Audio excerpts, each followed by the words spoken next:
ये video start होने से पहले मैं आपसे एक क्वेश्चन करना चाहता हूँ। What is the purpose of chasing here and there if you never feel in control? दुनिया में दो तरह के लोग होते हैं।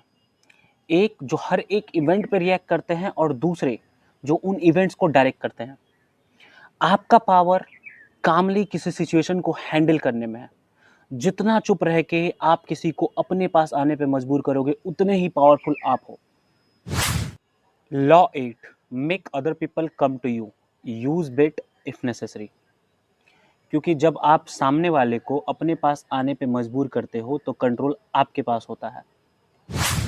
1904-5 रसिया जापान का युद्ध।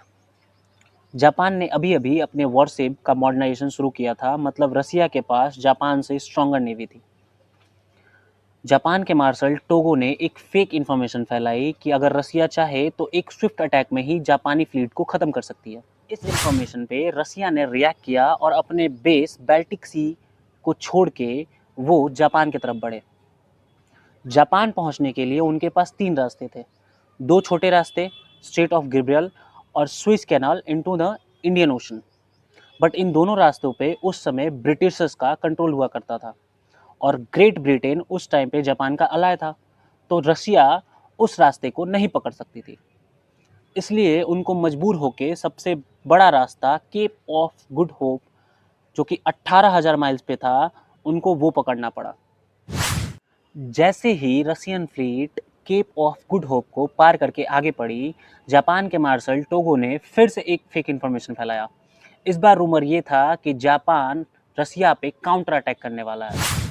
इस इंफॉर्मेशन ने रसियन फ्लीट में हड़कंप मचा दिया।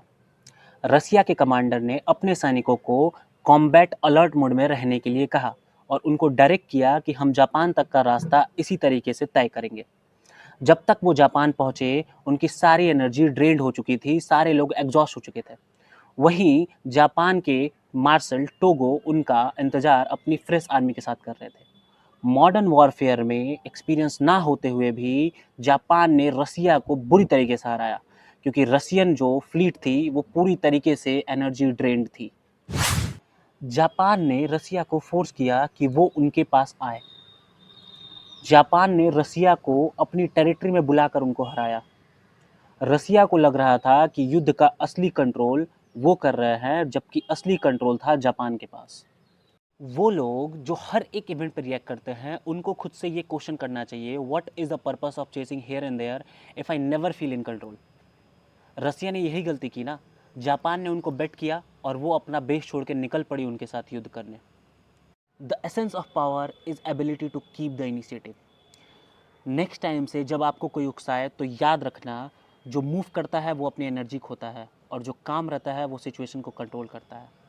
अब आप समझो कि आप अपनी एनर्जी खोना चाहते हो या सिचुएशन को कंट्रोल करके अपने पास कार्ड रखना चाहते हो।